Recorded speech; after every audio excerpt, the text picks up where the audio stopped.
बातमी धुळ्याची। धुळ्याच्या शासकीय विश्रामगृहात कोट्यवधींचा घबाडा सापडलाय। 1,84,84,200 रुपयांची रोकड जप्त आहे। पोलिसांना 102 क्रमांकाच्या खोलीत कोट्यवधींची रक्कम सापडली आहे। या प्रकरणी अनिल गोटेंनी केलेला तो आरोप खरा ठरलाय अशी चर्चा आहे, तर केलेले आरोप बिनबुडाचे आहेत अशी यावर अर्जुन खोतकर यांची भूमिका आहे।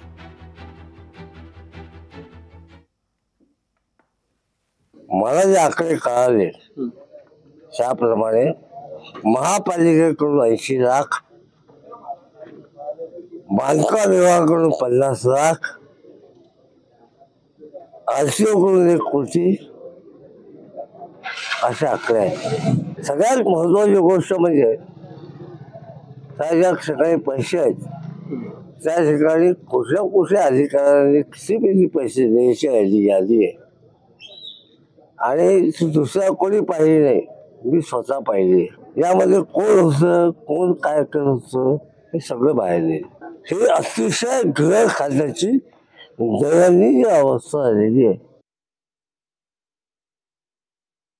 हे सर्व आरोप आम्ही फेटाळतो आणि मुळात खऱ्या अर्थाने हे समितीला आणि सरकारला बदनाम करण्यासाठी हे प्लांटेशन केलेलं आहे का, हे प्लांटेशन केलेलं आहे का हा संशय आम्हाला या ठिकाणी येतो।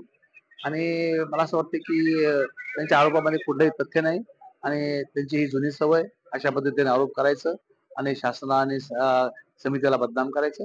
त्यामुळे या आरोपामध्ये कुठलंही तथ्य नाही आणि आम्ही सर्व आरोप फेटाळतो।